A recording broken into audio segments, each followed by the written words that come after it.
สวัสดีค่ะยินดีต้อนรับเข้าสู่เซสชั่นพิเศษนะคะซึ่งจัดโดยมูลนิธิรางวัลสมเด็จเจ้าฟ้ามหาจักรีนะคะในวันนี้ในงานวันครูครั้งที่66ซึ่งทางครูสภาจัดนะคะร่วมกับภาคีเครือข่ายในวันนี้เซสชันนี้จะเป็นเซสชันพิเศษซึ่งทางมูลนิธิรางวัลสมเด็จเจ้าฟ้ามหาจักรีได้ร่วมจัดโดยการดึงหรือว่าเชิญคุณครูที่ได้รับรางวัลสมเด็จเจ้าฟ้ามหาจักรีประจำปี 2564 นะคะมา3คนด้วยกันมาเล่าให้ฟังว่าเส้นทางในการที่มาเป็นครูแล้วก็มาเป็นแรงใจให้กับนักเรียนและประสบผลสำเร็จในการที่เขามาได้รับรางวัลในวันนี้เนี่ยเขาทำอะไรยังไงมาบ้างวันนี้ก็จะมี3ท่านด้วยกันนะคะซึ่งทางมูลนิธิเนี่ยมีทั้งหมด11ท่านในปีนี้แต่ว่าเราเลือกมา3ท่านที่จะมาเป็นแรงใจให้กับคุณครูไทยของเรามาในวันนี้ก็จะมี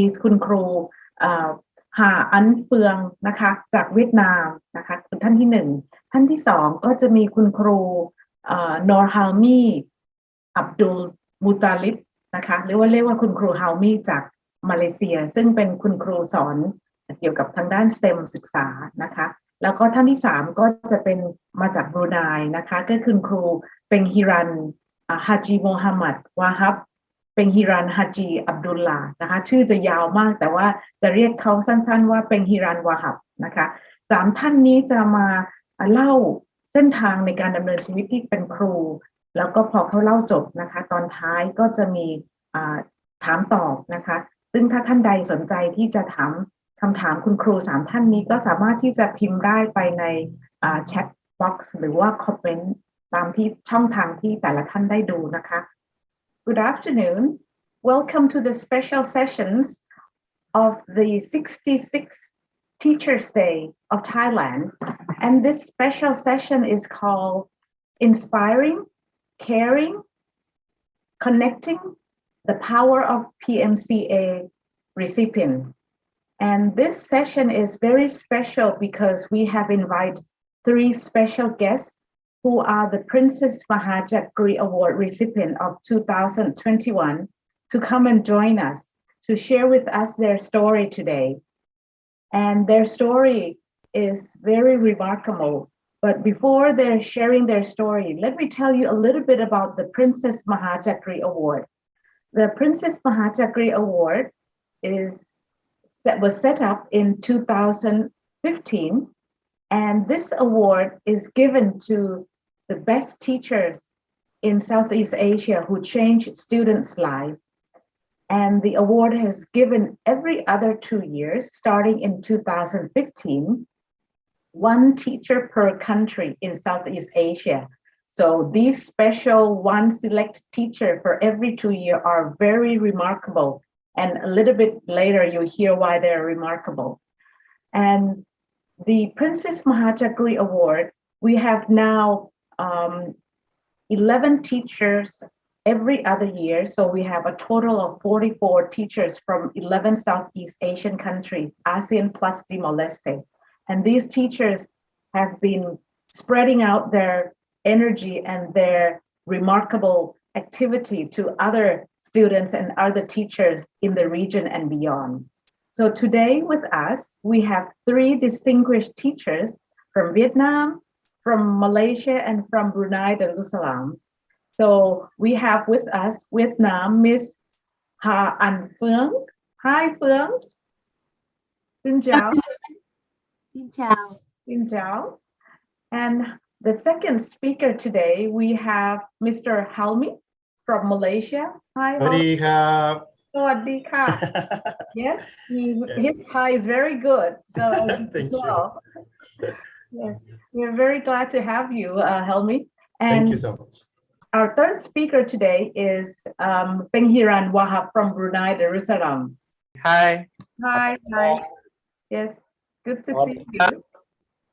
สวัสดีค่ะ So I would like you all to share, because we have with us today the audience from all over Thailand.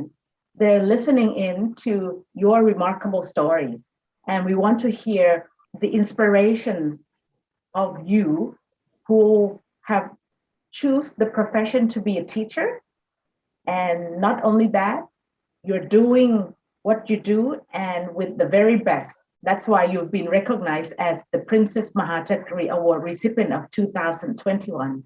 So let me first start with Phuong. So I would like to introduce Phuong by showing a video of Miss Phuong to see what is her story. And then after the video, she will tell you more about her journey to become one of the Princess Maha Chakri Award recipient of 2021. Let's see her video, her story. When I was a little kid, my mom took me to the village to watch a movie named The Mountain School. The movie is about a teacher who goes beyond the role of a teacher, that I really want to become a teacher. I recognize education is the most powerful weapon to change the world here. I teach English, and for me, teaching English, that means teaching a new world. It is a new culture. That's the reason why in my English lessons, I often implement many teaching methods to develop my students. I have conducted many projects with my students, and we have achieved a lot of achievements. And I do love my jobs. I have learned with her since I was a little girl. At that time, she was teaching for free for the kids in the village. And then she made us change step by step by applying her teaching methods. We do love the activities of her English club and learning projects. For me, she's an influencer. I used to be a very shy girl, but when I met Mrs. Phuong, she changed me completely. I really enjoy her global connection lesson because I can practice with teachers and friends. And so I become more and more confident and motivated to learn English. I'm so lucky to meet her. And for me, she's like an inspirational message.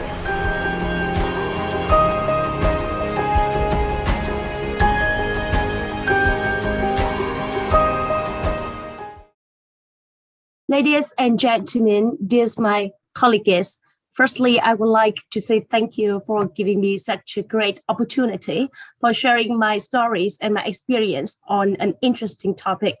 My name is Phuong, a teacher of English language from Hungan High School, Phuong, Vietnam. And today I'm here to tell you two stories. The first story is from a movie to a career.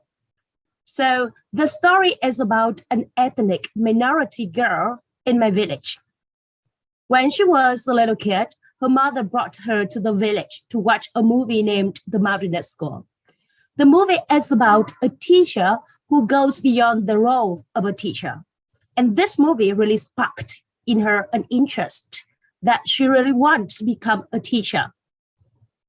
That is because she understands the difficulties of poorly educated people, especially women, who easily become the victims of many social evils or evil customs.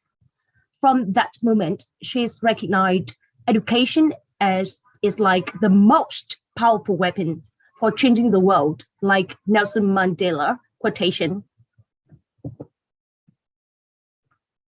And she studied so hard to become a teacher. After graduating from one of the top universities in Hanoi, capital city, Vietnam, she decided to further her master's degree, then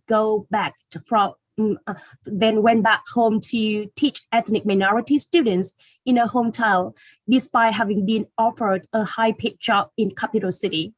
That time, her friends got shocked at her decision to go back to her hometown. And her school is located in a mountainous area where there is later opportunity for students to improve English competencies and other connecting activities with outside world. She tries to find the best method to help students to connect with the outside world. By her teaching initiative, she can bring her classrooms to the world for a free approach. And her students can connect with other classrooms to different classroom to collaborate in different projects and open their mind in intercultural awareness.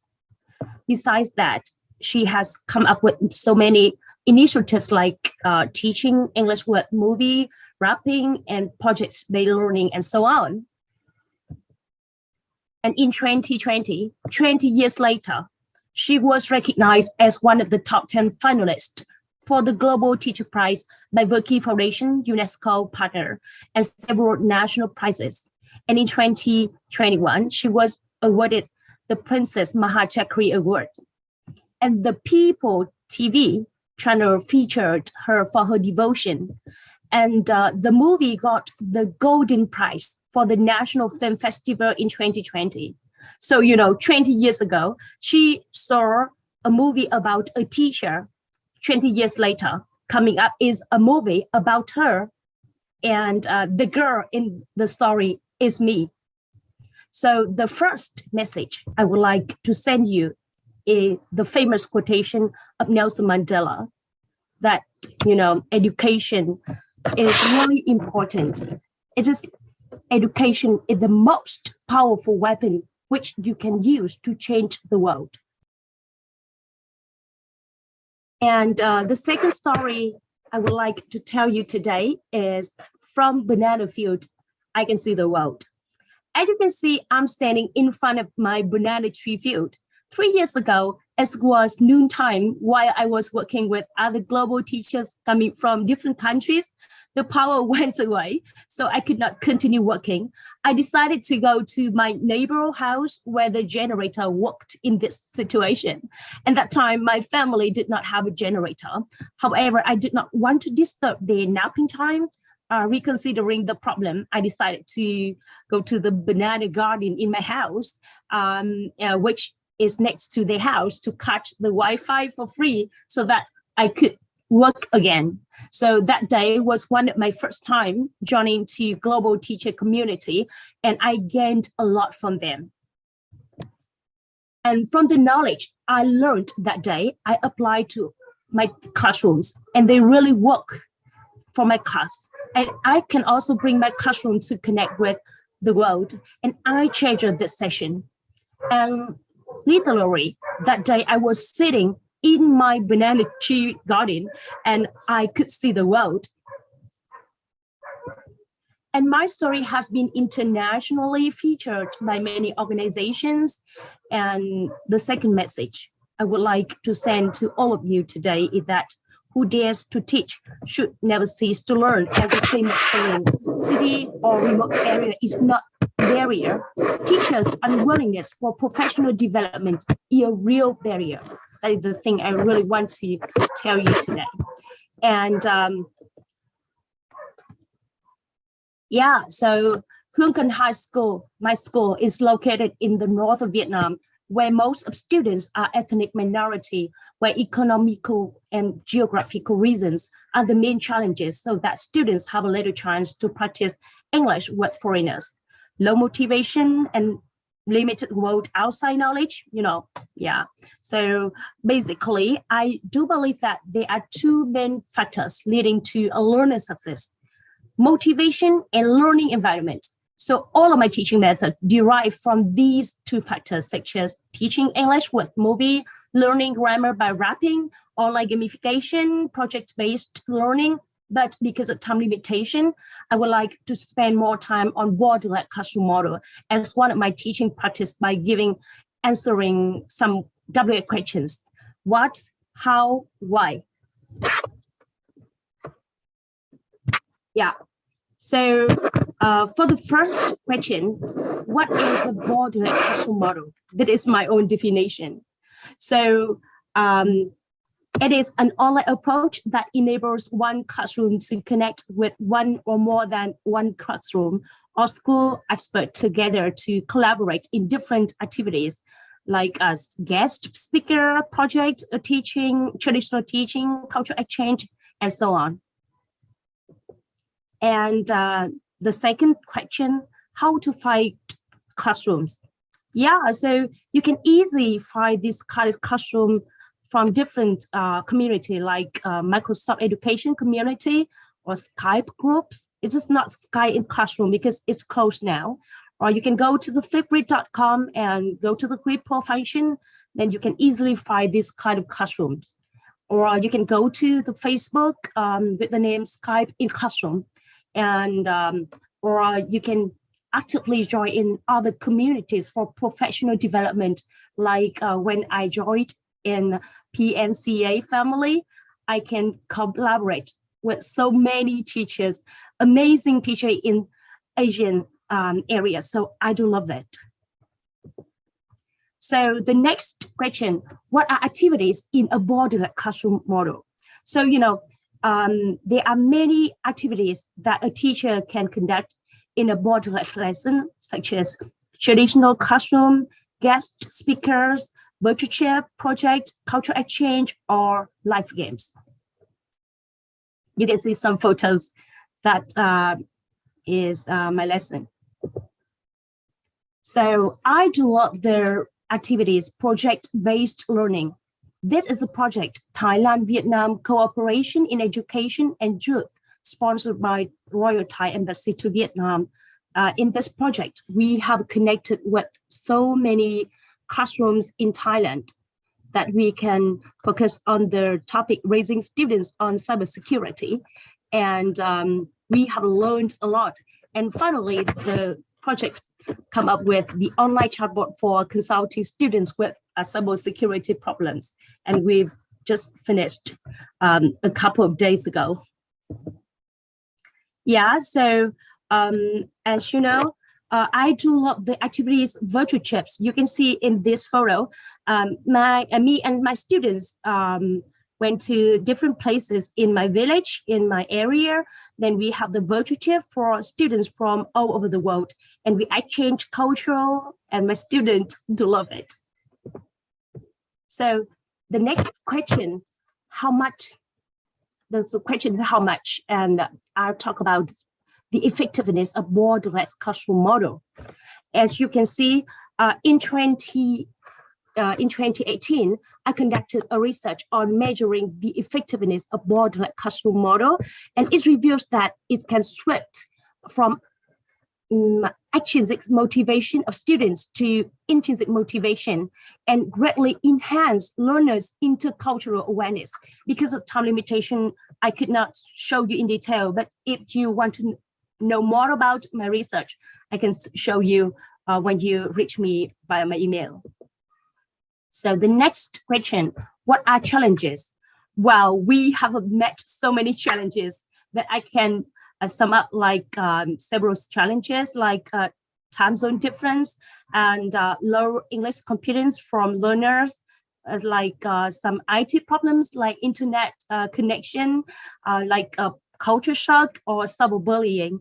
So what are the solutions and what did I do? Yeah, I think I come up with several solutions. Like it requires both teachers and students to have a good preparation, because teachers should come up with a clear outline, and sometimes I have to give all their thing what we should do, the first step or the second step, then my students will know it clearly. And secondly, it's really important to increase the input, like the vocabulary, listening time, so that students can enhance the English language as well. And let's bear in mind culture shock prevention and cyberbullying are the two main challenges here. And it's really important for teachers to educate and give students more information about that before conducting a borderless classroom model. And for the time zone difference, teachers should consider it to choose the country and choose the kind of age classes in the forum so that they can connect effectively. And finally, it's better to arrange the position of students in class. So normally, I often arrange one of the best students in the class with the low English students in the same position, so that they can exchange and they can have a kind of help themselves so that my class will go fluently. So because of time limitation, so if you have any questions, you can send me the message or by line or my email, jennifer311@gmail.com. So if you do have any questions, feel free to ask me. Thank you for your listening. Well, thank you very much, Phuong. The stories of the girls 20 years afterwards, that's remarkable. It's very impressive and it's very touching stories. I can tell that this is a very new generation of teacher, because you make use of IT and you make use of many interesting methods that you can bring in from your own experience to other students, and they can learn from your experience. And I'm sure there's a lot more. And I'll come back to you on that, because there's a lot of interesting points that I learned from you. But 3 interesting messages that I got from your sessions is your story is that if you want to teach your students, the first key message is motivation. Get them motivated, and then they will enjoy learning. Make it fun, right? So that was one point. The second point I learned from you is create an environment that enable them, make them want to learn. Make an environment, because I can see from your picture that you have many things, many stories for them to be part of. So make the environment interesting. And the last point that I got from you, which I'm sure many of the teachers who listen in here today can make use of it, is that prepare. Good preparation helps a lot. So don't be afraid of any online, anything can happen, like Murphy's Law, expect the unexpected. But if you prepare, things will go well if you prepare. So thank you very much for sharing your stories. And now we hear from Vietnam. So all the audience here are the story of this very young, ethnic, energetic lady from Vietnam. Now I will move you along from Vietnam to Malaysia. Our next speaker today is he has also equally interesting stories of all these new generation of IT. But I'm not going to tell you what his story is about. I'll let you hear from him yourself. The next speaker will be Mr. Halmi from Malaysia, and he's a science or STEM teacher. And what is STEM? I'll let him tell the story, but I'd like to introduce him with a video presentation of Mr. Halmi. Cikgu Norhailmi bin Abdul Mutalib, dan saya merupakan guru mata pelajaran sains di SMK Jerlun, Kedah. Sebenarnya pendekatan bila saya mengajar pelajar ni, saya suka pelajar saya buat aktiviti hands-on, sebab saya percaya kalau dengan buat aktiviti hands-on ni dia akan main hands-on jugalah. Jadi saya sentiasa terapkan pembelajaran yang orang kata apa, pelajar buat eksperimen, pelajar pergi buat eksplorasi, dan juga kadang-kadang kita orang pergi siap buat kajian lapangan. He comes with a complete package. He actually creates an opportunity of his students as well as to teachers at this school to explore. My students are always my biggest inspiration to become a good teacher. Bukan sekadar mengajar di sekolah, malahan memberi satu yang baru kepada masyarakat. Mudah-mudahan dengan adanya Cikgu Helmi yang banyak membantu ni, masyarakat akan mendapat satu ilmu yang baru. But I do believe if a child is given equal opportunities, they also can excel and succeed in their life. I could see the little me inside each of them, and this makes me want to do more. PMCA is totally not about me and also myself, but a huge recognition for all Malaysian teachers. PMCA, thank you so much.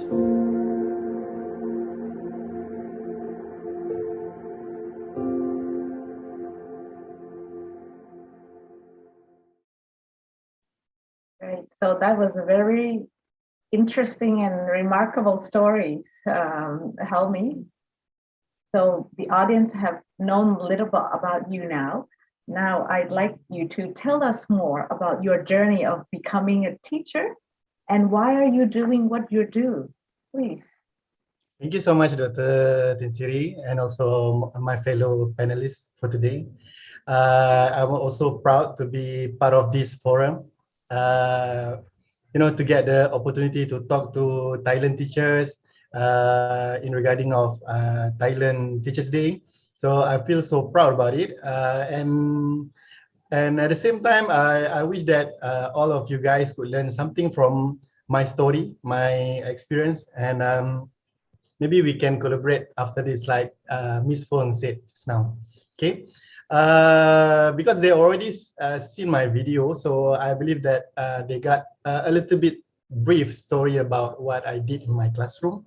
But I want to start my sharing for today with the biggest inspiration why I become a teacher. So I start with my family background first, because I am a son to a farmer. I was born in Perlis, border to Thailand. It's very near from Haji and also Danok. Sadao is it in Thailand. Actually, both my father is a farmer and also my mother is a housewife. So I come from a low-income family background, and to struggle with needs in my early childhood. So I keep going on with what my parents decide for me. So I'm so lucky because my parents believe that education is the only way we could survive the challenges. So like my father's always said, if he is okay if I'm a farmer too, but he want me to get a better life. So he knows that by getting a good education will bring me thousands of possibilities.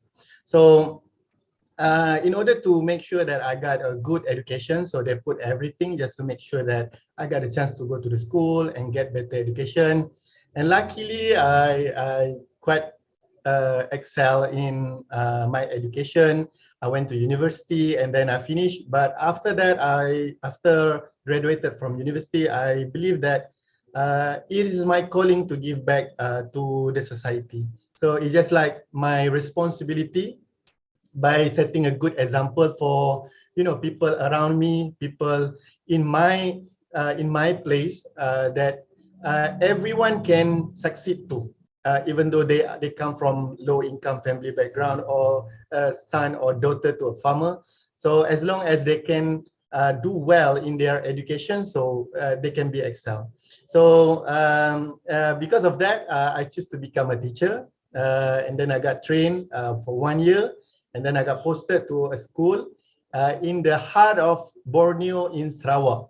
So if you know about Malaysia, we consist of two part of we have the peninsula and also the island, Borneo Island, where we got Brunei also located in the same place. So I got posted there for 8 years, and the kids there really instead of instead of they are learning from me, actually I am learning from them. So because I believe that the real meaning of becoming a teacher is when you teach the students in the classroom. So every year is because I'm a science teacher, so I believe that every year your new student is your new experiments. So you need to do, you need to start from zero. You did everything new, a new approach, because most of them, they got slightly different from year to year, and the challenges getting quite challenging from year to year because we got a different generation. And one of my biggest event that really changed me as a teacher, I believe that when I met problematic students on my very first day, I become a teacher because I believe that I'm a good kid, a good student during my school years. But when you see a bunch of kids, sleeping and also doing nothing in the classroom, so you feel that is this real? Is this a reality in education? So the students behave badly. They talk very loud. And they never felt wanted to be in the classroom because I found out that they had no role model to follow because they come from a family of that they don't have any example for them to go for, and at the end they are repeating the hard cycle of their life as their parents did. So I believe this is where my lecturers, my Achan at university always said that teachers are the agent of change. So if you don't interrupt their cycle of life, you are going to let them, just repeating the same cycle with their family, with their parents, and also with their grandparents did. So I think that's my duty and also my responsibility as a teacher to go and interrupt the cycle of their life, by giving them a good education, take care of them, giving love as a teacher and students, so that they can also empower their skills and also empower their life as a learner. And I'm serving now at a school in Kedah. It's a rural school. And background of my student is also almost same as mine, so I could easily relate with them. So if you are asking me about what are my approaches for my students, is first of all, I found out that these students are they are not stupid. I believe that our student is not stupid. They just don't have the motivation and also the right approach for them to learn. So my first approach is to give them to empower them to decide what they want to learn. I mean, the way how they want to express their learning and also what they want to express their product of learning. So I'm giving them 100% of freedom to choose in the classroom. And I found that the students really enjoy it, because some of students before, they're used to follow what's being direct by the teacher. I mean that you can do this, you cannot do that. So I try to change the culture, the education culture, by giving them the opportunity to decide what they really want to learn, what they really want to deliver, what they really want to share with their friends. And the second approach is by using project-based learning, like what Ms. Phuong shared before. So I also believe that by doing project-based learning, it could inculcate a lot of good soft skills for the students, especially in facing 21st century learning, that the students need to integrate the knowledge and turn it into something that they can apply in their real life. And then they also need to have a good critical thinking and then creativity to solve. And what's matter most is they are able to relate what they are learning in the classroom to their surrounding, to their real world life situation. And in the video just now we saw, I also said about hands-on activities. I insist more on hands-on activities by giving them a good experience so that they can have minds on too. Number third is about collaboration. I believe that is one of the most important skills that students need to know. I mean, students need to empower during this era, because just like we are doing now during this forum, so we are located in every region, every place in Southeast Asia, but we still can get connected. So they need to, to learn about how this skill is going to help them in the future. So they need to collaborate and also coordinate with other friends also.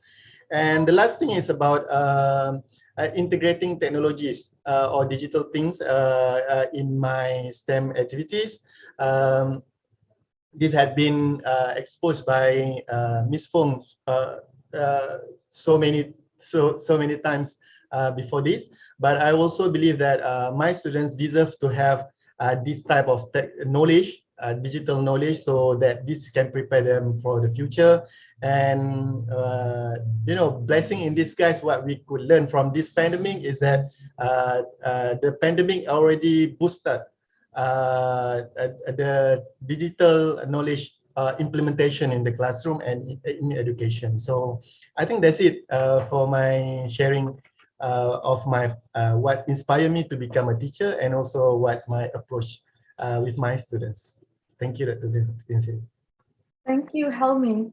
Your story is very inspiring because I can tell that it comes from the heart, like from the childhood, similar to Phuong. The story of the little girl 20 years ago, same happened in Malaysia. The story of a boy, of a son of a farmer who wants to help the community, who grow up to help the kids in the farming community. So that is equally impressive. Many interesting point I learned from you, Helmi, because you said you learn from your students. I learned a lot from you too. And with this session, I learned from Phuong, and I'm sure I will learn from Pengiran Wahab later. Your point is interesting that it equals to Phuong's message, motivation, right? Because you said that if you want the children to learn, motivation is the key. And that's the same message that Phuong said. And Helmi, your motivation is freedom. You let them choose 100% what they want to learn. And that's very good for, especially for STEM education. No wonder you have become a master teacher for STEM in Malaysia because of your teaching methods. You give them freedom and then they enjoy what they've learned. So I also like another message of yours about teacher is a change agent. And you try to change the cycle of the poor in the family, in the community. That is something many teachers in Thailand also can relate to what you're trying to do. I'll come back to you on that because two of you have interesting point that I want to ask you more, eager to learn more about your journey. But before I ask you the questions that I wanted to know, I'd like to take the audience now from Malaysia to go to Brunei, Darussalam, to hear another interesting story from Pengiran Wahab, because his stories also comes from an angle of skills in life that children needs to learn. But what type of skills in life that children needs to learn? I'll let him do the talking himself. Pengiran Wahab from Brunei, Darussalam. Let me introduce you all to him with this video presentation.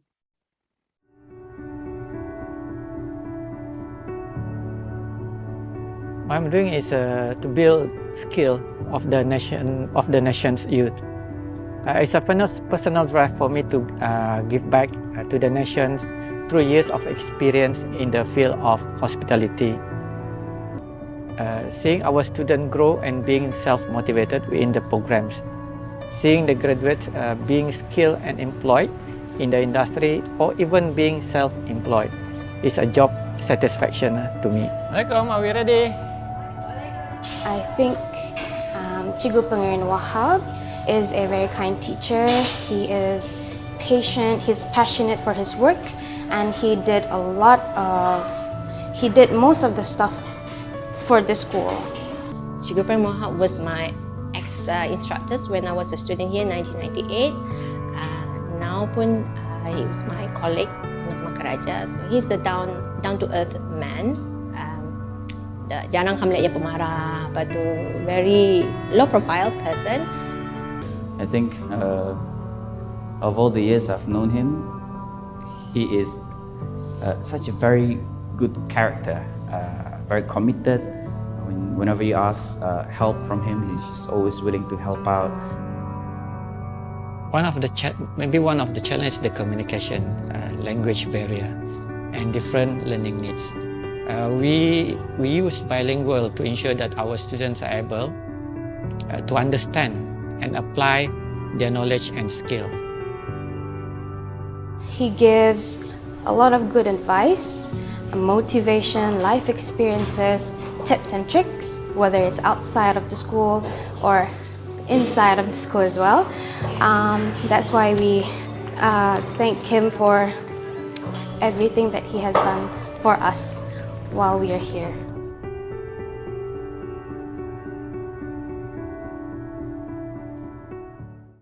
So, Pengiran Wahab, when I see the video, I want to go to your school and learn how to cook with you. You're welcome. Looks so fun. Become my student. Yes, I can be your students. So, tell me why you choose to be the culinary in this profession. Yes. Okay.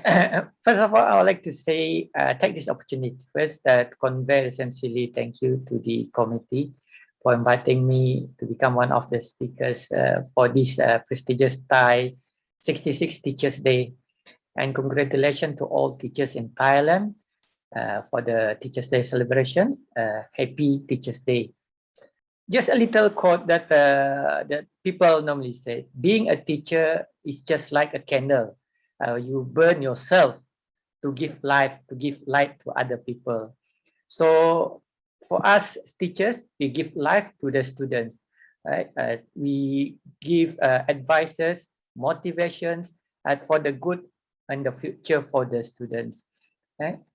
Okay, I was once a student of a culinary school in Brunei, the only culinary school in Brunei. Previous, it was 20 years ago. Right? Now it's called known as Hospitality and Tourism School. Okay, after I graduated from our technical school, I joined a few different hospitality industry. Right? Teacher is not my passion at that time. Okay, since I was raised in food surrounding, my mother is a cook at a hostel, where this hostel occupant mostly people, students from rural area. Okay, so every day my mother cook for them either for breakfast, for lunch, and for dinner. Okay, most of these students, right? Well, I will say to my mother, "Thank you, Machi," or "Thank you, Auntie, for giving us food for today." Right? So how lucky we are to have you here, right? So every time when I saw my mother cook for the students, for the hostels people, okay, I feel that something bring it into me. So once I finished my academic, so I joined the technical school in a culinary area. It don't stop there. So when I finished I graduated from my high school as well. When I joined the industry, still thinking I want to become a chef. I want to become a chef. Working, I have a lot of experience. I gain experience from every few catering industry, such as from the fast food to the fine dining restaurant to the flight supervisor in making menu, and as well as hoteliers. I become a hotel receptionist just to gain my hospitality experience and knowledge as well.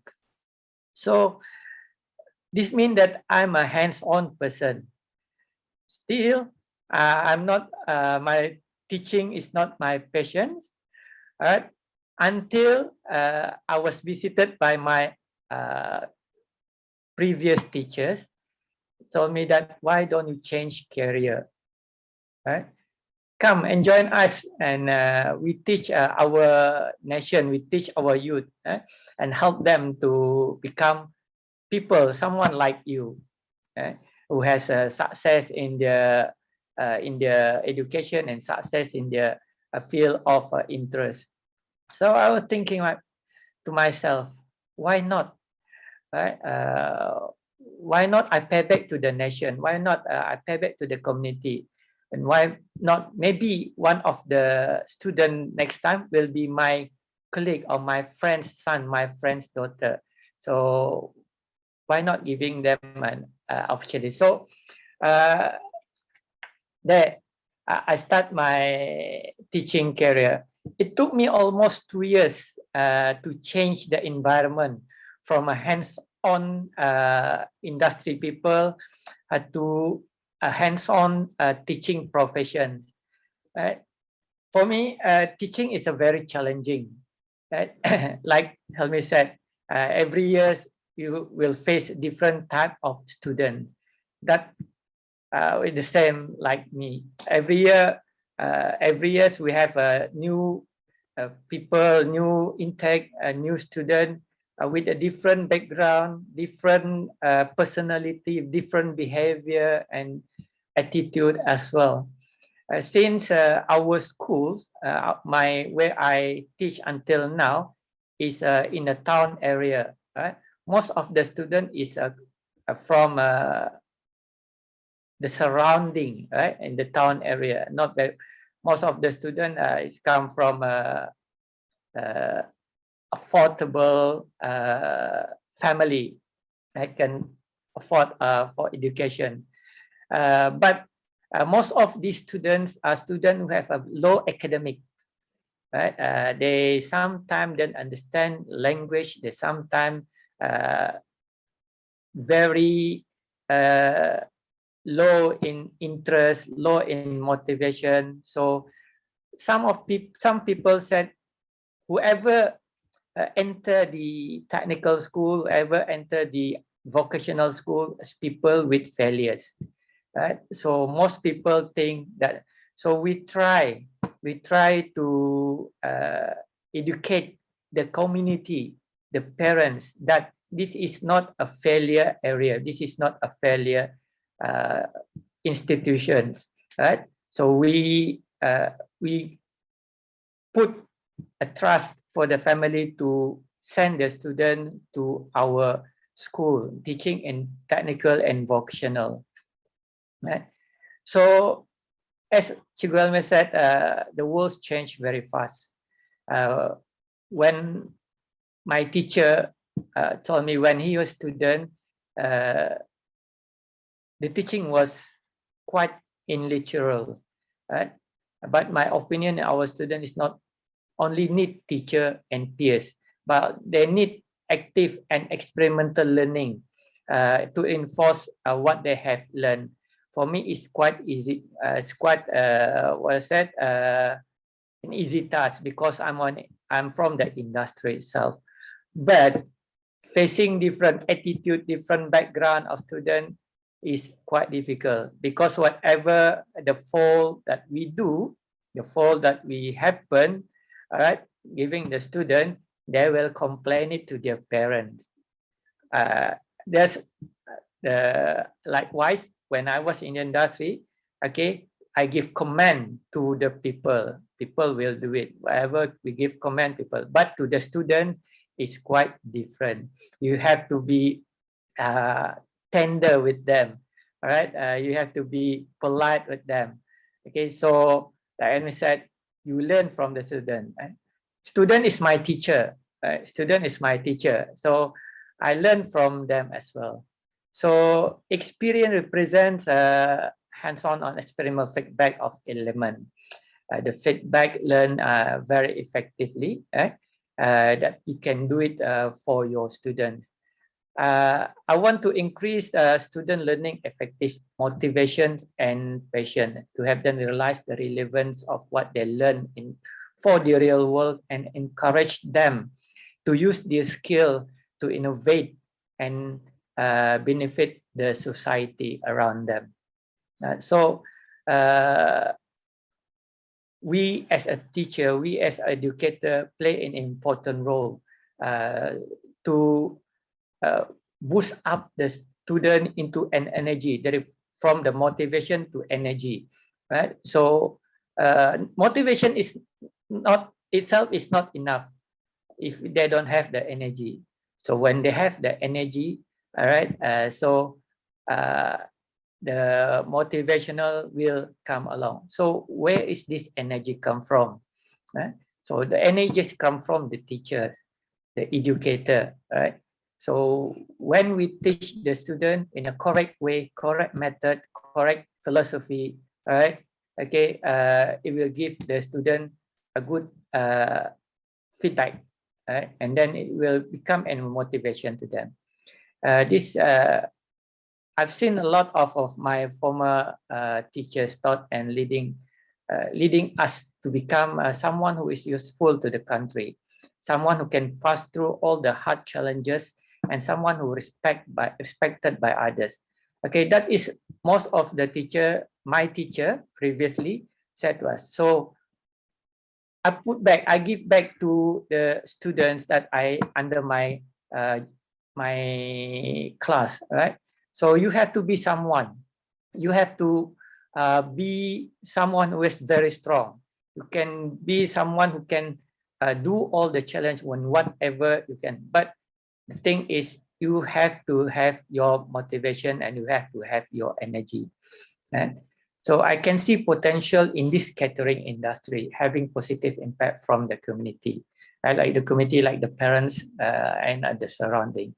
And then it serves an inspiration for me to build the skill of the nation youth, and in turn, they're able to give back to the nation through years of experience being in the hospital industry. Students will listen to you when you talk to them sincerely, right? Not just like, hey, you come here, do this, do this. No, they will be giving you bad impressions. Okay, they were there to develop their skill, enjoying inspiration, the young student coming to understand what it takes to work in the industry, and giving inspiration to give them a head start in their life journey to be someone. One of my greatest moments when my few years of teaching is when I give the student, the group of students, a concept, a restaurant. I'm also teaching restaurant service, and one of these students is struggling with the restaurant concept. So I didn't give them any idea. I didn't give them any sort of feedback. I just keep them and see and just see what they do. And then these students keep up on pushing and pushing and pushing himself until it's clicked, like a switch on, like a bulb is switched, right? And then after a few things that what to do this, do that, don't do this, don't do that, he knew until he knew what to do. And what made even it better, when he was going around the class to other students to help the struggling student, and it's just like a change of reactions. It's going from me to students and to another student. It's a small picture of what the potential I have as an educator. So that's the one of my greatest moment when I see students giving back to other students. Okay, as an educator, we should not let the students sit inside the box. When they have the skill, give them the opportunity to show off their skills and knowledge, and maybe the work experience, either by organizing competitions or volunteering to the community. I brought some students for some regional competitions, like ASEAN skill competition, what was held in Thailand, held in Philippines, held in Indonesia and Malaysia as well. So also bring students to world skills competitions, world culinary competitions, national and international competition. Some of the students managed to achieve a number of medals and excellence, and also certificate. You see, achievement like this could not be done individually, right? The student could not done individually, okay? And it's with the help of the teachers, but teachers cannot do this individually as well without any cooperation from other teachers, right? So bouncing back from one to another, right? there is come a teamwork. We always mention to students that if you want to have a good skill, you must have a good teamwork. Right? Teaching the student teamwork, trust them, give them trust to the peer will help boosting the confidence and the motivations. Okay, some student is kind of layback student, right? It's your work, it's your work, it's not my work. So we try to avoid, we try to put the student into a teamwork, which is beneficial when you going to the industry. So in the industry, you cannot work alone. You have to work in a team, right? You need one and another. That is part of the skill we also give to the student, part of communication and team building skill. As an educator, seeing our students grow and self-motivated in the program, seeing the graduate being skilled and employed in the industry itself, employed or self-employed is a satisfaction for me. I have a lot of a few students that managed to open their own restaurant, right? Serving good food, giving a good service, right?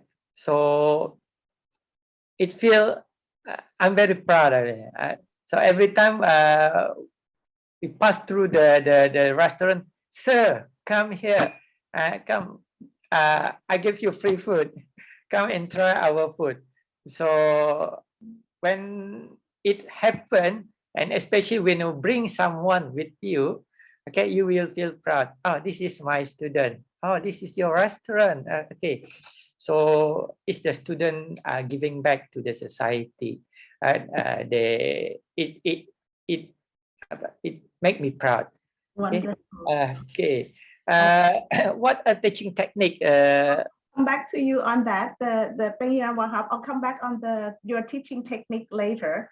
Okay. Because there are more story. Because I can, before we forget the trends of the message that I get from you, which link very much with Phuong and also Helmi, is you all mentioned about motivation. Yeah. And you mentioned, and the nice part that you built onto what Helmi and Phuong is energy. Not, you said that motivation's good, but if you want student to learn, teacher is the one who bring the energy. And that is true. And I can see Helmi and Phuong said, yes, that's how you bring the energy. Now, let me ask Phuong, and I can see the linkage there. Phuong, when you mentioned, I'm picking up on the idea of motivation and energy that you give to your students. A lot of barriers of linking border classroom. How do you use your teaching technique to energize them? How do you overcome the challenge? I can see a lot of things. Can you give me some examples?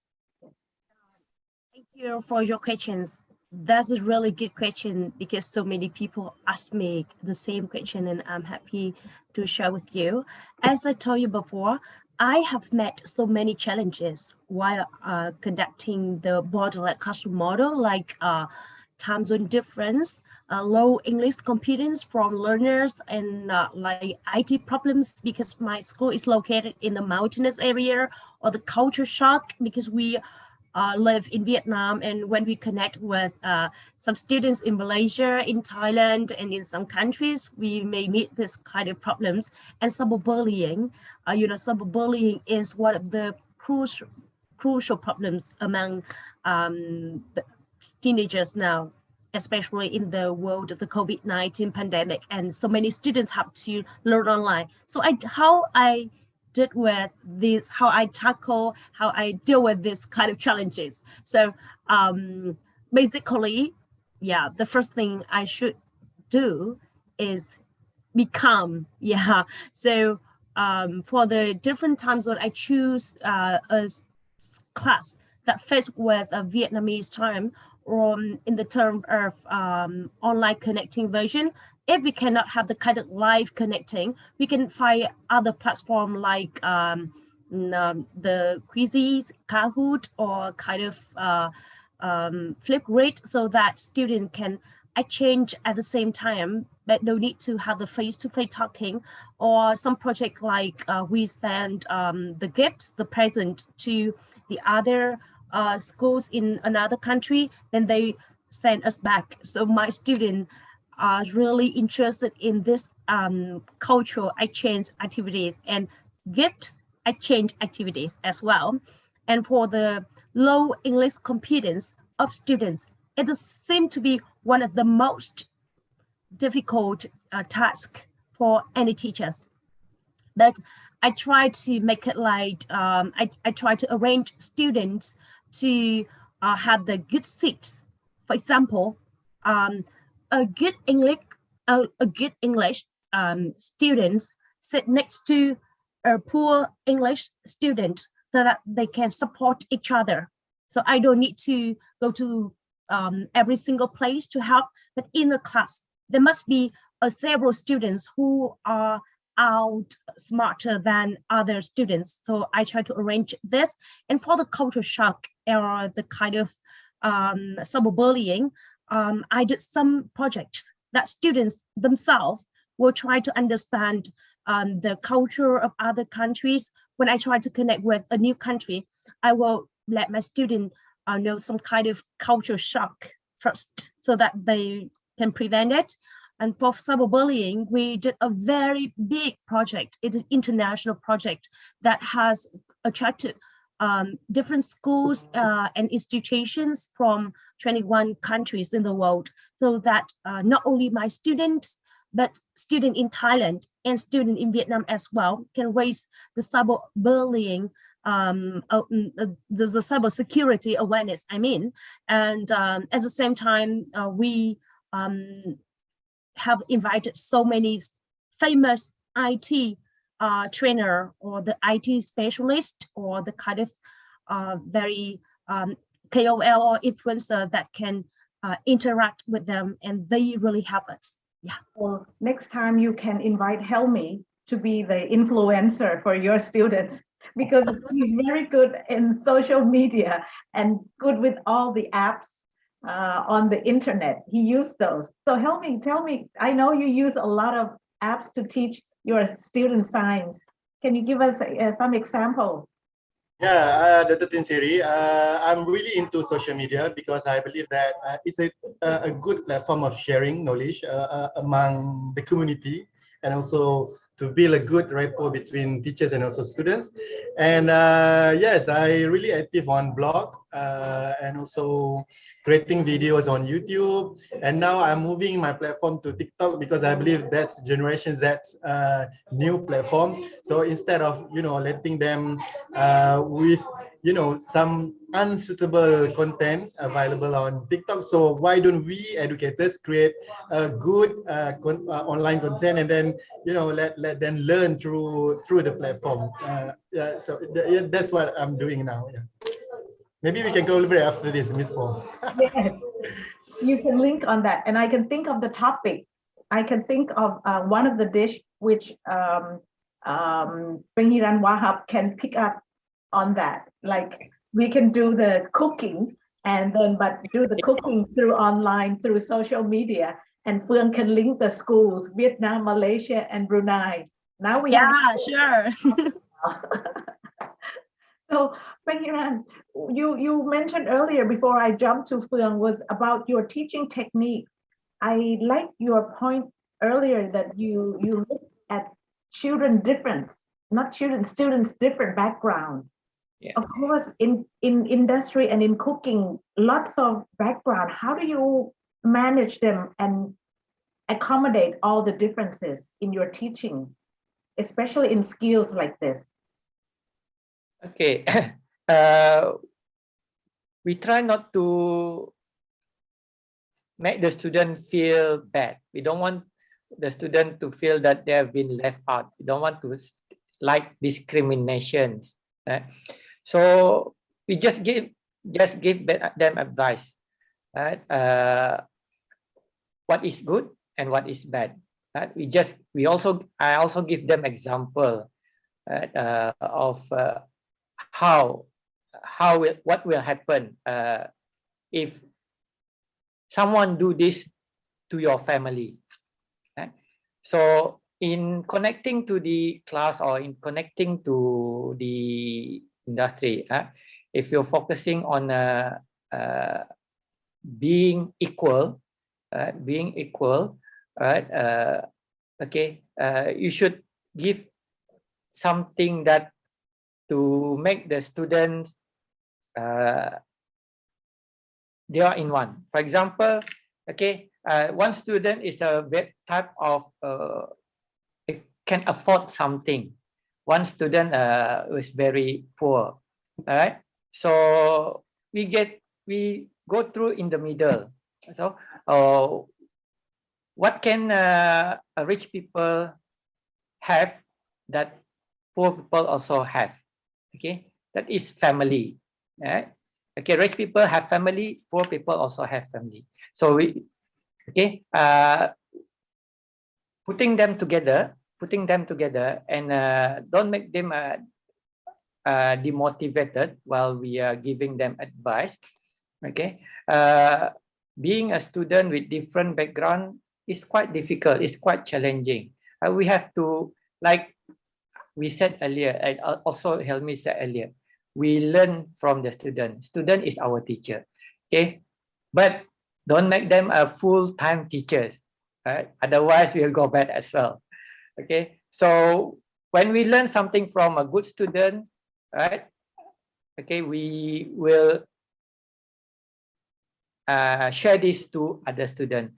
When we teach bad students, very aggressive student, very bad attitude student, okay, we do as said, make them a friend. When we learn something from them, okay, so we give feedback to them. Okay, all right, this is wrong. Okay, as my experience as a teacher, okay, what you do is wrong. It's not wrong for you, but it's wrong for other people. Right? So we, like I said earlier, we need to talk to the student, in respect. When we respect the student, okay, they will respect you. So that's the way we share with the student. Different student, different background, different attitude. It's quite difficult, but you cannot say we have to learn from them. So we learn from them. We can avoid things and make them good. Yes, I think what you're saying is very useful for Helmi and also to Phuong, because they have to get students to work as a team, right? Especially online. And your style of working in culinary, in the kitchen like that, you also need the student to work as a team. Yes. So getting them to find a common ground, something that they can share, that's a perfect start to get them to work as a team in normal life. And right. Integrate. And I think right away of the borderless classroom of Phuong, when Phuong tried to connect students from many countries, many classrooms and many countries, she has to find a common idea where students can exchange.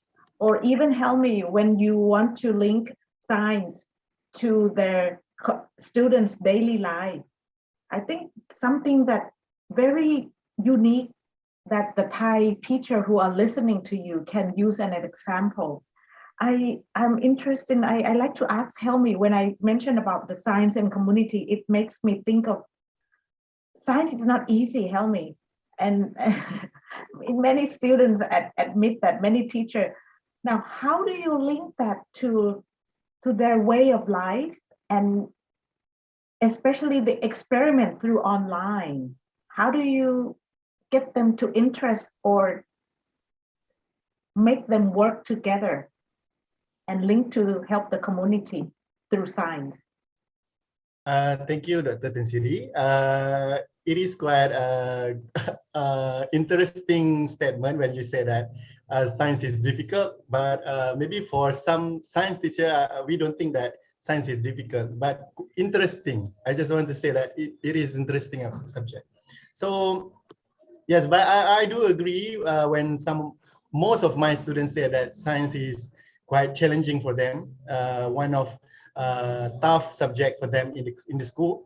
But that's why I believe that let's make it fun for them to learn. Let's make it fun. So things that is not stated in the textbook, but we can, curate the experiment and then try to relate it with their daily life, is going to make them more enthusiastic with the subject.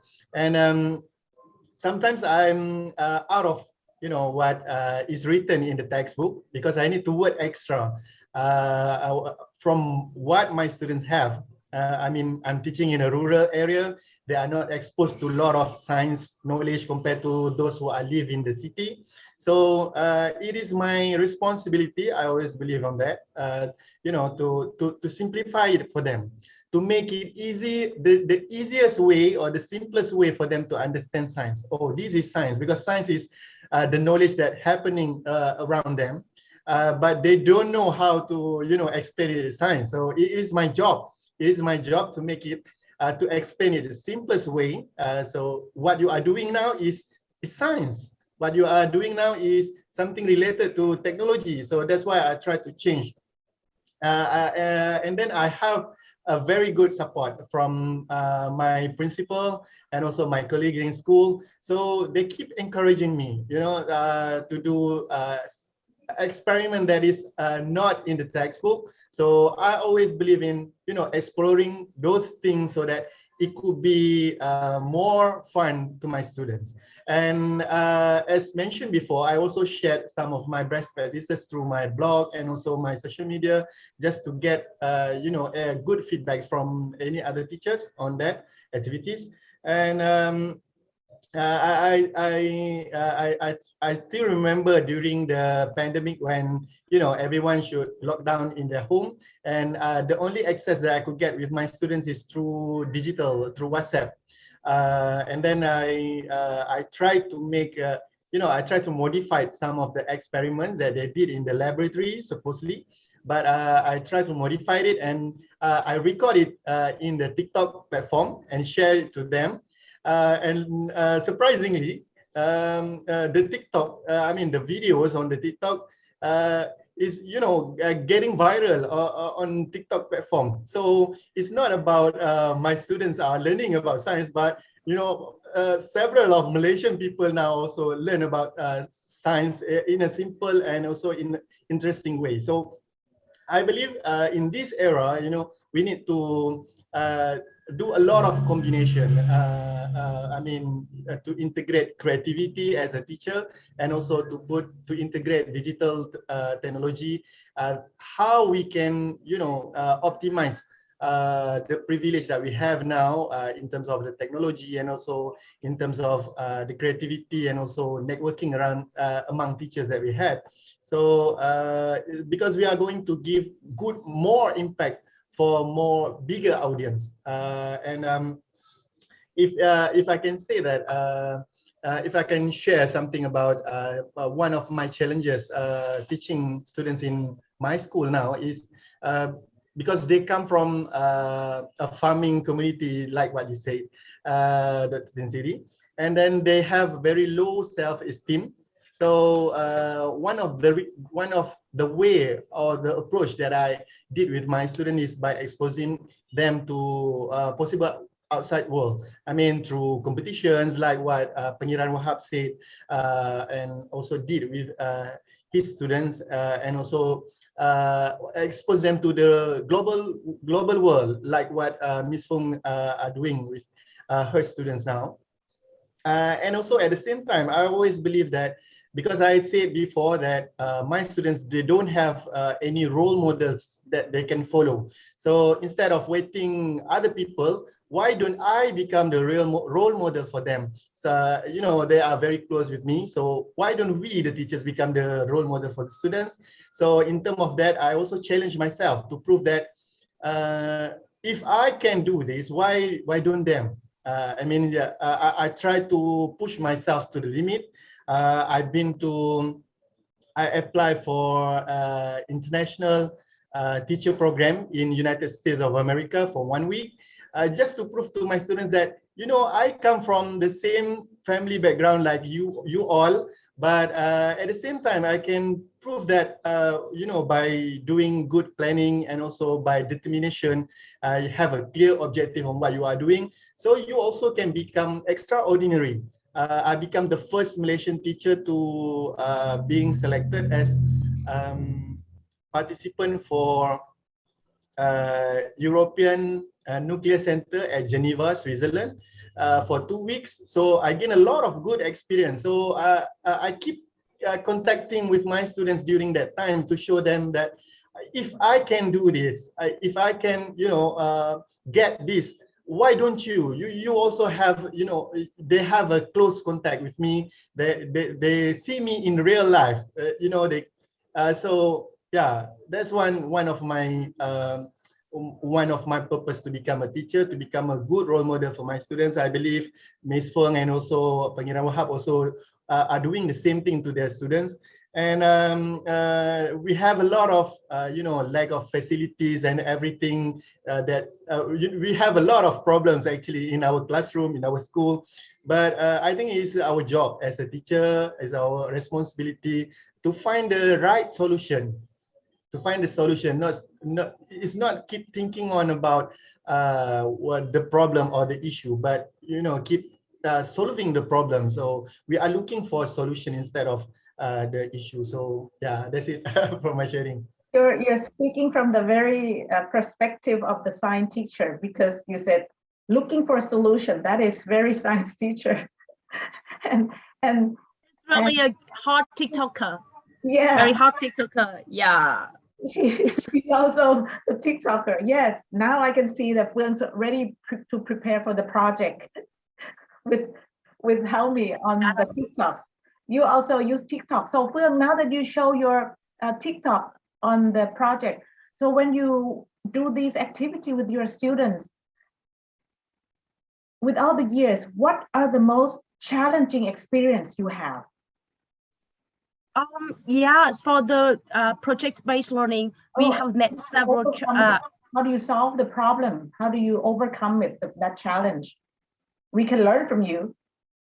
Yeah, so we have met several challenges during working as a project, but you know, at the first start, we have met several problems like a student lack of the project skills.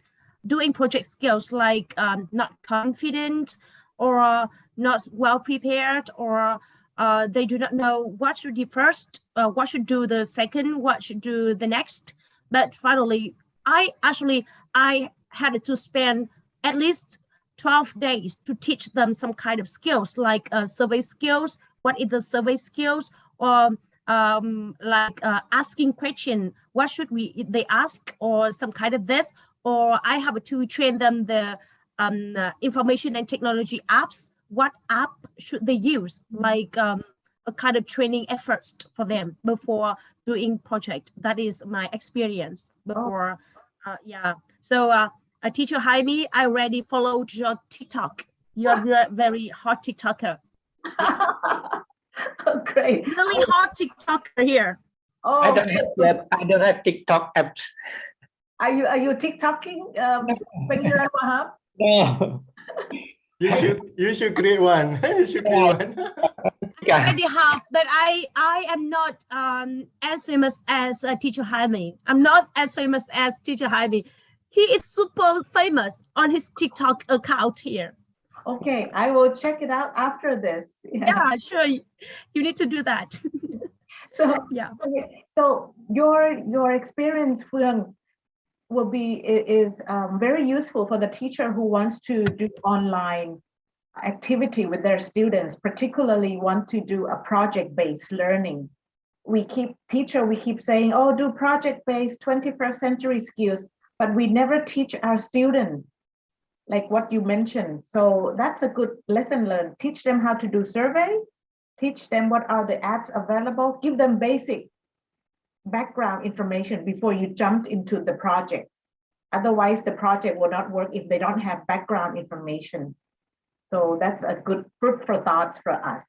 So now let me go to Pengiran Wahab. We hear a lot of the IT young generation teacher. Pengiran, he's an industrial and hands-on person and very calm and cool. Give us a very good philosophy on how to get the student to work. What are the most challenging experience you face when you do all these teaching with your students? Okay, of course, like Helmi said, a challenge is the communications. As our teaching first, teaching application is English, so student needs to know how to speak English. So that's our main one of our challenge is about the communications. But how we overcome this challenge, we play into roles. One, we one-to-one teaching, and also the other one is bilanguage, dual language. So we have to speak half Malay to make them understand what it is mean when you said it in English. So some students are very high IQ. Some students are very English speakers. Some students don't know about any basic English because if they left the academic, most of their English is they fail their English. So that is one of the challenge in my area, right? Because to deliver, for example, if you go for European food, all is this in English. The method is English, recipe is English, the ingredient is English. So even what is buffalo, students sometimes don't understand what is buffalo. So we have to tell them what is buffalo. Buffalo is family to cow, but it's different body part. Like in Malaysia it's called seladang, in Brunei it's called karabau. So I don't know what it's called in Thailand. Okay, so some students don't even know what is carrot. So this is the language barrier that we need to overcome when we have students like this. Okay, we bring students to we don't give student local item because local item is very common and easily for them to understand. Give them to international food. We go to European food. We give them Thai food, even Thai food. What is basil? They don't know what is basil. So we give them international food. We away from our local. So, but in terms of project, they always choose a local because it's very easy for them to understand in terms of preparing a local food. Right? And also, can I link your interesting point on that to Phuong? Because okay. your point on communication and on language barriers, very interesting that you teach culinary, but the environment and the situation is very similar to Phuong, because when Phuong link borderless classroom, Phuong also try to help students to communicate across the country, and also language barrier. So Phuong, when you have the language problems, some of the student doesn't speak English, how do you overcome that? I'll see whether your technique similar to Pengiran Wahab. Yeah, I understand what you mean. So basically, as this, along with the arranging the seats of students in the class, I encourage my students to use some kind of translating app that they can self-study, that they can deal with the difficulties when they try to express, because they have a time to prepare at home. And normally, after a borderless classroom lesson, my students and other students from other teacher, like a teacher Hami or teacher Wahab, they can exchange themselves. No need me to interact with them, and they can send a message via Facebook, send a message via Instagrams or TikTok, something like that. So they will study themselves, self-study without my help. By I encourage them to use some apps. Yeah, that's interesting. So language barrier, use the apps, translation apps. So I'm sure Pengiran Wahab will now have their students search the internet while they do the cooking to know with all of those as well. That will be useful. A lot apps in the practical class. Yes, there you go. Yes, yes. During the class, practical class, but during the theory class, yes. During the theory class, yes. So looks like all of you expose your students to opportunity to hands-on experience. So we have the last 5 minutes here. So since we have the audience of the Thai teachers, and we're celebrating the 66th Thailand Teachers Day, what would be your message to the Thai teacher to inspire them to care for their students so that their students be the best they can be? Start with Phuong, if you have 1 minute to send the message to the Thai teacher on the World Teachers Day. So I would like to send my message: who dare to teach should never cease to learn. That's very powerful, Phuong, very powerful. Okay, so Helmi? I just want to say that always have faith in our students' ability to learn, to do anything in the classroom. And also don't forget also to guide them, because our students always need our guidance. So I always believe in these two things. So believe in your students and also guide your students. So happy Teachers Day. Great, thank you, Helmi. Pengiran Wahab, your wise word. I love your wise word. All right, for teachers in Thailand, please don't underestimate the power of touch, the power of smile, kind words, listening ears, and honest compliment. All of this can turn things around. It's for the benefit of our students. Great. Thank you very much. You are very inspiring, all of you. The words that you give to the Thai teacher are very sharp and right there where they need it.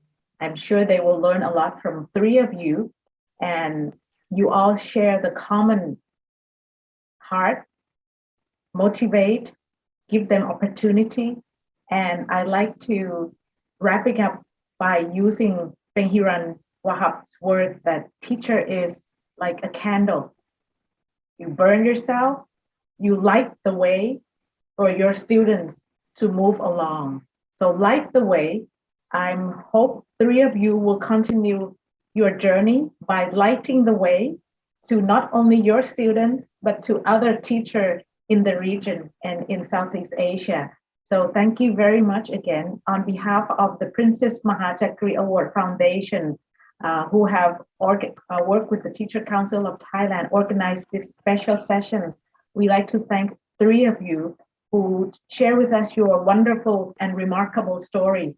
You are the true teachers of Southeast Asia. Thank you very much and ขอบคุณมากๆค่ะสวัสดีค่ะ Thank you and welcome.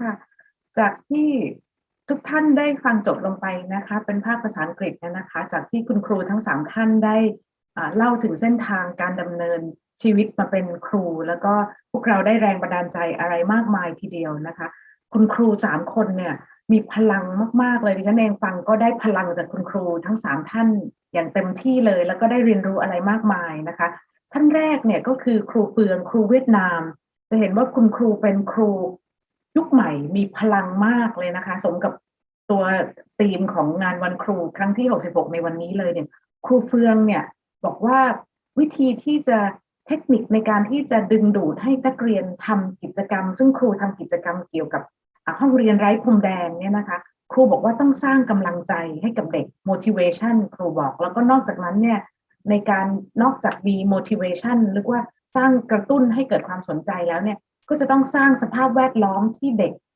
สนใจในการเรียนด้วยนะคะแล้วที่สำคัญที่คำที่ดิฉันประทับใจของครูเฟืองมากก็คือบอกว่าการให้เด็กเรียนภาษาอังกฤษเนี่ยมันเหมือนเป็นการเปิดโลกให้กับเด็กเขาเปิดชีวิตใหม่ให้กับเด็กนะคะฉะนั้นคุณครูท่านใดจะเอาแนวคิดของคุณครูเฟืองเนี่ยเอาไปใช้ว่าการที่เปิดโลกให้กับเด็กโดยการเรียนภาษาอังกฤษหรือว่ากิจกรรมต่างๆผ่านทางออนไลน์เนี่ยมันเป็นการสร้างวัฒนธรรมแล้วก็สร้างชีวิตใหม่ให้เขาด้วยนะคะนั่นคือแนวคิดอันหนึ่งที่ได้จากคุณครูเฟืองในกิจกรรมหลายๆอย่างที่ได้เล่ามาตอนต้นพอครูท่านที่2นะคะครูเฮลมี่ที่มาจากมาเลเซียซึ่งเป็นคุณครูสอนทางด้านวิทยาศาสตร์แล้วก็ครูสอนทางด้าน STEM ศึกษานะคะก็มีแนวคิดที่น่าสนใจอีกเช่นกันข้อคิดที่ดิฉันได้จากคุณครูเฮลมี่เนี่ยครูเฮลมี่บอกว่าครูเนี่ยเรียนไปกับนักเรียนเลยนะคะเป็นแนวที่น่าสนใจสำหรับครูวิทยาศาสตร์ที่บอกว่านอกจากเรียนไปกับนักเรียนแล้วเนี่ยครูเปลี่ยนเทคนิคการสอนทุกเทอมเพราะว่า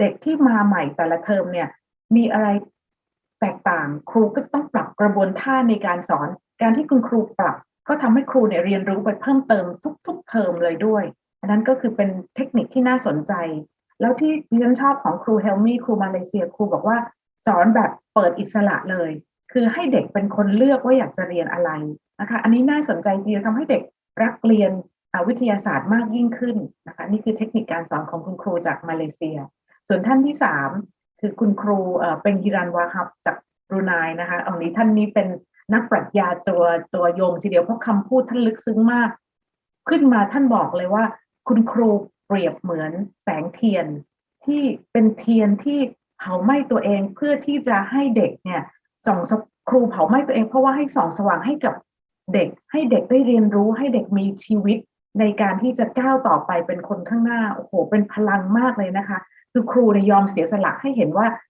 ยอมสละให้กับเด็กนักเรียนและอันนึงที่ครูเป็งฮิรันบอกเนี่ยนะคะเป็งฮิรันวาฮับบอกว่าถึงแม้จะให้กระตุ้นให้เกิดสนใจแล้วก็ยังไม่พอจะต้องสร้างพลังให้กับเด็กด้วยเด็กจะได้เรียนเพราะครูเป็งฮิรันเนี่ยสอนสายอาชีพสอนอาชีวะจะหายากนะคะที่จะมีคุณครูเป็นตัวอย่างเกี่ยวกับสายอาชีวะที่มองให้เห็นความแตกต่างของเด็กครูเป็งฮิรันก็บอกเทคนิคเหมือนกันว่าเวลาจะสอนเด็กเนี่ยต้องมองให้เห็นความแตกต่างของเด็กด้วยและเข้าถึงโดยการสื่อสารให้เข้าถึงกับเขาพูดกับเขาแบบใจเย็นๆพูดกับเขาแล้วก็ให้เขาได้เรียนรู้ทำงานร่วมกันเพราะในชีวิตจริงเนี่ยครูเป็งฮิรันบอกว่าเด็กจะต้องทำงานร่วมกับคนอื่นถ้าไปทำงานจริงฉะนั้นถ้าสอนเขาตั้งแต่วันนี้ทำให้เขาได้มีทักษะตรงนี้นะคะก็เป็นพลังอันหนึ่งที่แล้วคุณครูก็บอกว่าครูเนี่ยเป็นส่วนช่วยในการเปลี่ยนชีวิตของเด็กซึ่งเข้ากับในแนวทางของรางวัลสมเด็จเจ้าฟ้ามหาจักรีเลยนะคะ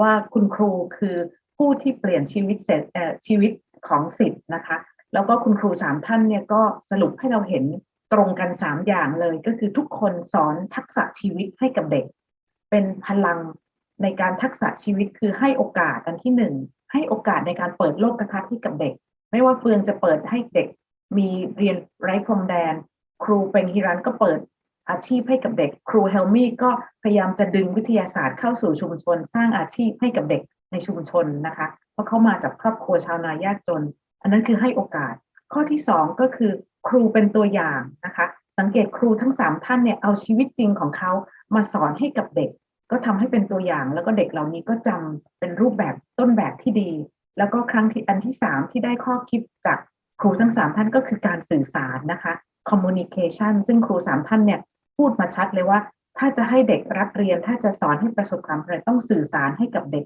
สื่อสารแบบเข้าถึงนะคะแล้วก็เข้าใจเขาด้วยอันนี้คือข้อคิดที่ดิฉันได้เล็กๆน้อยๆจากคุณครู3ท่านแล้วก็หวังว่าทุกๆท่านที่มาฟังในวันนี้ก็จะได้ข้อคิดไม่มากก็น้อยจากพลังของครู3ท่านในเซสชั่นพิเศษซึ่งจัดโดยมูลนิธิรางวัลสมเด็จเจ้าฟ้ามหาจักรีในวันนี้นะคะขอบคุณมากค่ะสวัสดีค่ะ